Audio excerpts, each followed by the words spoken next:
The Jaintia Hills Autonomous District Council unanimously passed a resolution today urging the state government to include the Jaintia language in the state anthem, which was recently released as part of the 52nd statehood celebration. During the council's budget session, Jhadc CCM Thombor Shiwat announced the resolution emphasizing the importance of incorporating the Jaintia language in the state anthem to promote inclusivity and cultural diversity. He informed that the House also resolved to forward the resolution to the Governor of Meghalaya, Phagu Chauhan, and Minister in charge District Council Affairs, and the Commissioner and Secretary to the Government in Meghalaya District Council Affairs Department.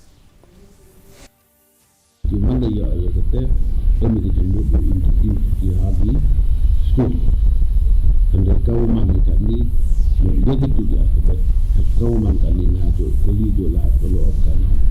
echenoma sapu ko la mi kanite ola de na tin lo na do na taman ongi wada biang